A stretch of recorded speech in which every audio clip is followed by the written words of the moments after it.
if you want to get the best out of Jadon Sancho, he's a combination player. You need to combine with him. You need to have players around him.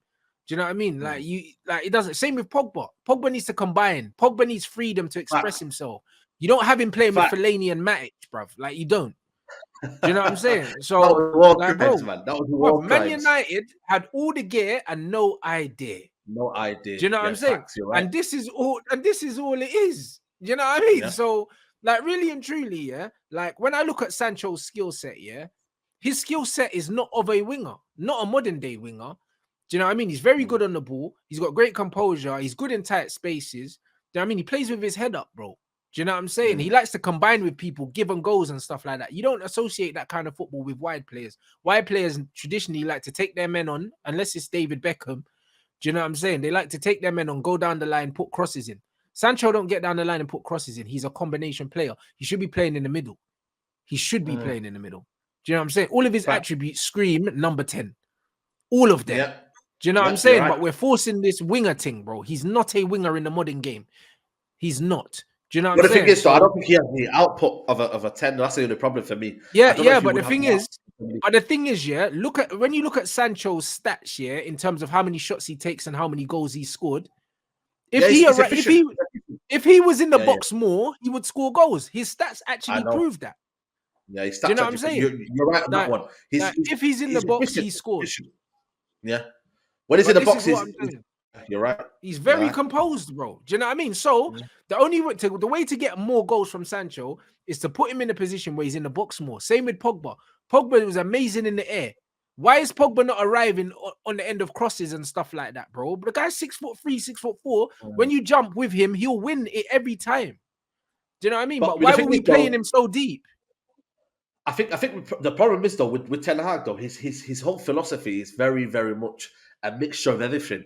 So it's not just, possession. It's I don't blame the manager, though. I don't blame the manager. No, I don't blame him. I'm not saying. But the thing is, again, Sancho might be part of his own downfall. Again, he might be part of the crew where he can play different positions. So the manager has to vacate and think, oh, well, if I do that, I'm taking away that person's game. Or I'm taking away that person's game. So it's almost as if, you know what, put him on the left or the right because it makes sense for now.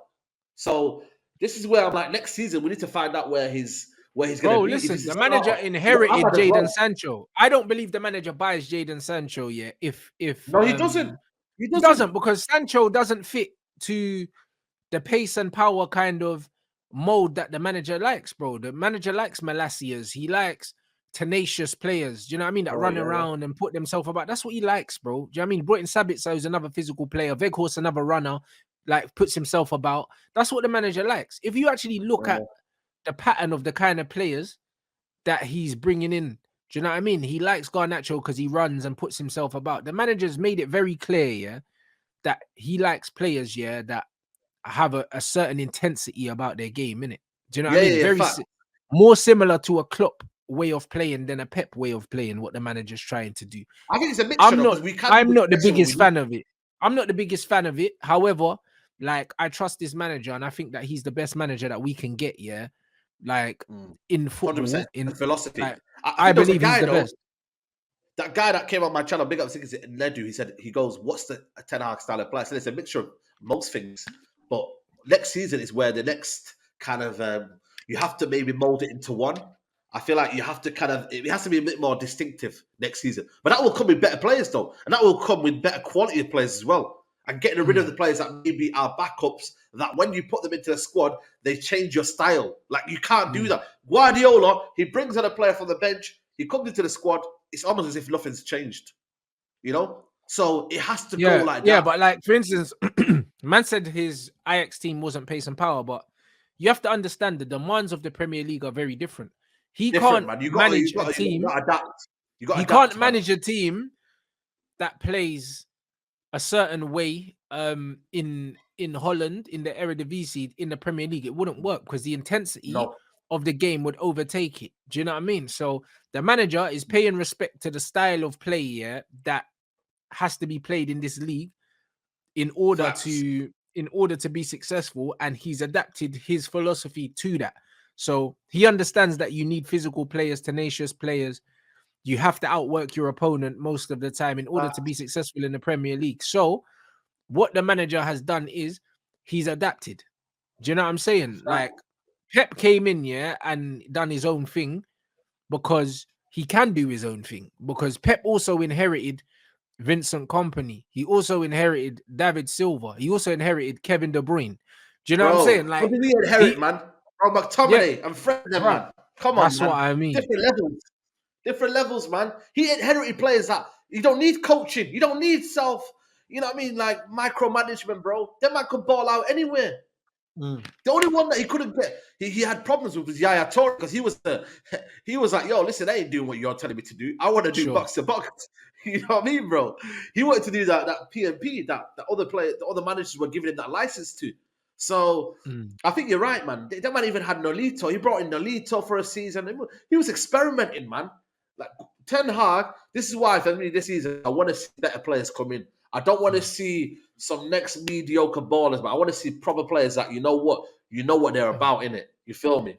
Like, I want to see that. Apparently, there's a spot in Lisbon. I've been watching Ugarte. He's a good baller. It's a couple of players, man. We're linked with Timber.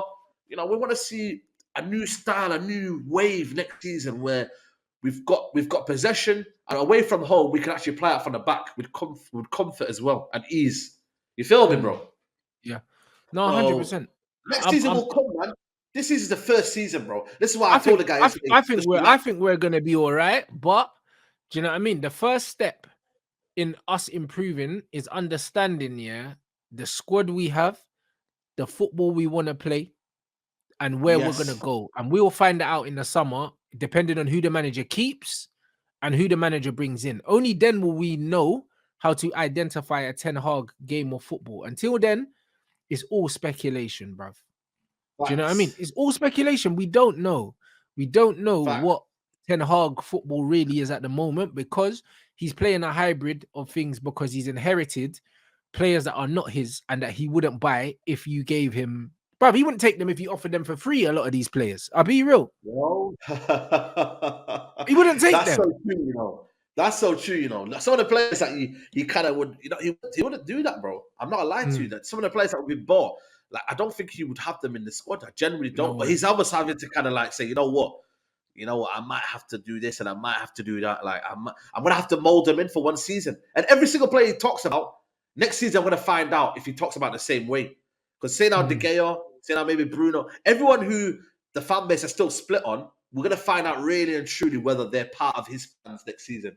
If we do, then that's on him. That's on him now. For sure. I can't back him now. I'm gonna back him obviously, but I'm not gonna be like, yo, bro, like I'm gonna have to question it more now because you're into the next season. First season, 100%. All the excuses that we could afford him in the first season, they're no longer on the table anymore. No, 100%, man. So for me, you get me. This is gonna be on him. You feel me? So let's see, man. Let's see. And But like again, De Gea's about to renew. even So the I don't David De know Gea what's going. renewal, I don't read too much into that because I still believe we're gonna get another. I still believe we're gonna get another goalkeeper anyway. Like, if the manager doesn't change the goalkeeper after this season, I have to side eye him, bro. I can't lie. And I'm Ten Hag in forever, yeah. But if he doesn't, yeah, replace David De Gea in the summer, yeah, I'm looking at this guy real funny, blood. Real funny. Do you know what I'm saying? Because it's like you build a house at the bottom, minute that you start at the foundation. The foundation is the goalkeeper. The goalkeeper is the guy that starts every attack. Do you know what I'm saying? And if you don't change that goalkeeper after what David De Gea has done, it's all well and good you can say in public, David De Gea, he's got experience, he's one of the best. You can say all these things, but when you're at home, you're sitting down watching this thing thinking this guy's a scrub, innit? Like, he's a scrub.